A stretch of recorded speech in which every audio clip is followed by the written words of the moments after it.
Hey there, everyone. My name is Robert Taylor, and I'm the leader and founder of Wonderscape Creations. Today marks the first official day of our Devlog series for our game, The Chronicles of Aranova. Yes, I know, the name is long, I'm sorry, so from this point on, we will be calling it TLCOA. Before I get started talking about what was done this week, I first want to go over two things: what we are and stand for, and a little overview of our project. Because of this first video will be a little longer than most future videos. We are currently a small team of 3, all of us programmers and designers of varying degrees of knowledge and experience that ranges from C++ and BP, or blueprints, to world building and level design.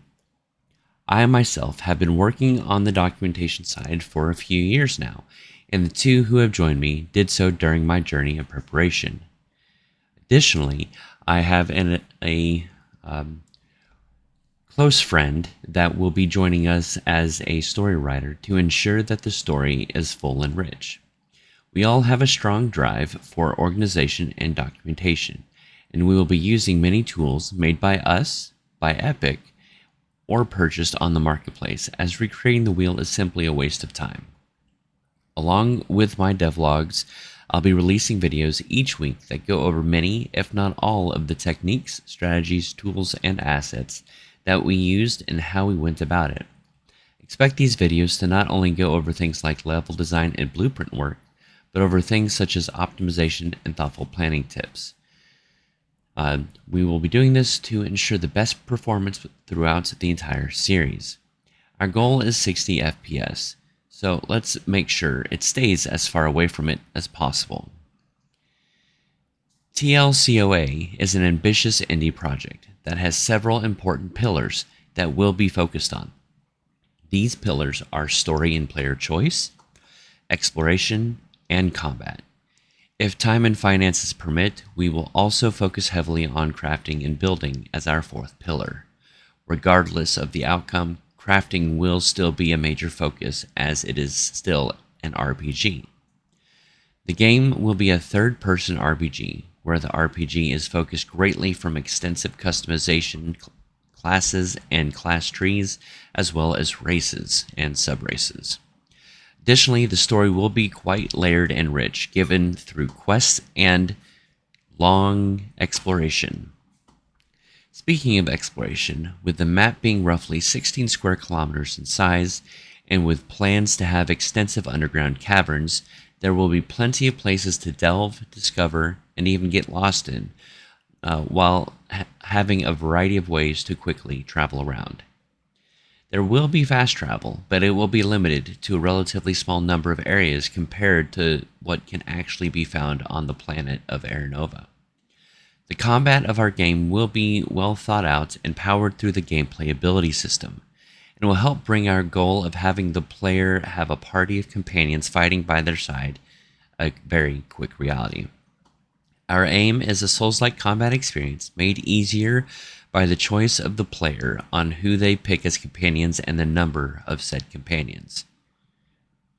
Before I read the overview, just one final thing. Our goal is to make this multiplayer, to allow a certain number of players to play together, but that will be determined by any number of factors, and as such, we will still be designing with multiplayer in mind, but it is not necessarily going to make it into the final rendition. Now for the overview of our magnificent world. Over a millennia ago, Aranova was a prosperous world filled with diverse civilizations and magical wonders. However, something happened that caused the world to collapse in on itself. The skies turned black, the ground split apart, and the world as they knew it was destroyed.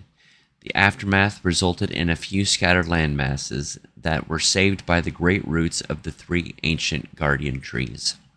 The survivors of the cataclysmic event were forced to band together to eke out a meager existence in the ruins of the once great world. With much of their knowledge and technology lost, the survivors turned to magic and the natural world to sustain themselves as they struggled to rebuild their societies amidst the ruins of their world. The The civilized races of elves, dwarves, and humans banded together and rebuilt their cities, forged alliances with each other, and used their magic and technology to defend themselves against their enemies. All the while, the violent and brutish races of orcs, goblins, trolls, satyrs, and various beastmen roamed the wilds, attacking and pillaging the settlements of the civilized races. But even as they now begin to thrive, they know that their world is still a shadow of what it once was. The secret of their past has been lost, and the forces that brought destruction to the world still remains a mystery. Even the almighty world trees have not been immune to the dangers of the post-apocalyptic world, and they are constantly threatened by powerful magical creatures and other mysterious threats. As the player, you will find yourself in this dangerous and unpredictable world with the power to shape its future. Will you work to reverse the destruction that befell Aranova, or will you embrace the chaos and ensure that it never returns to its former state? With magic, technology, and weapons at your disposal, you must navigate the ruins of Aranova and its many dangers to uncover the secrets of its past and determine its future. So, this week's work has been a little on the limited side, and a lot of it has to do with doing a lot of testing and tweaking and finding the best optimization point for us to start out with. Obviously, with it being a large open world, we want to make sure we start with as many frames as possible. So this week, I began to get everything started with Perforce and Unreal Engine 5.4. I quickly got everything pushed and began working on our main level. This world will be a 16-kilometer open world level where we intend to take full advantage of the tools provided by Epic through world partition, HLODs, data layers, and instancing. It'll be quite a bit of work up front, but will save us far more time in the long run. With that said, once I got the level built, I quickly added Ultra Dynamic Sky to the outliner, then began adding my landscapes.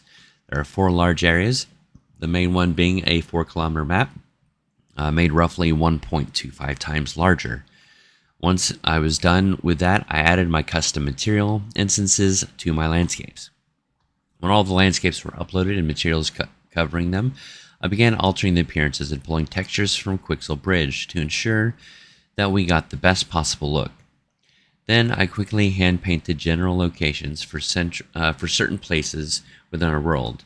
These places involve anything from an oasis in a desert, a jungle on the other side of the desert, and snow-capped mountains in the main area. The last thing I did was I adjusted the world partition settings, then generated the HLODs. This will allow us to see the full world during gameplay, even when it's not fully loaded. It's important to note that we chose to do this early as it's easier to end the day building HLODs than losing a whole day to generate HLODs for everything at once. Obviously, as we make changes to the HLODs, things will need to be regenerated, but that's fine. It's part of the game dev journey. That's all that was done this week, as a lot of it was simply waiting for HLOD generation and finding the best performance possible for us to start with. Next week, we will start hitting on decorating the landscape utilizing PCG. Since PCG isn't quite ready for large clumps of grass, we will be adding the grass level of dressing through the landscape material. I appreciate all those who went through this entire video and watched and learned and listened. Please feel free to like, comment, and subscribe. We invite people to give us feedback as they see these videos to provide us with any insights and knowledge that we may be lacking. After all, it's a large engine and there's quite a bit that we still don't know. Even with years of experience, there's no way for us to know everything. So we will happily and humbly take any suggestions and advice that we gain from you, the community. Again, thank you so much, and I'll see you in the next episode.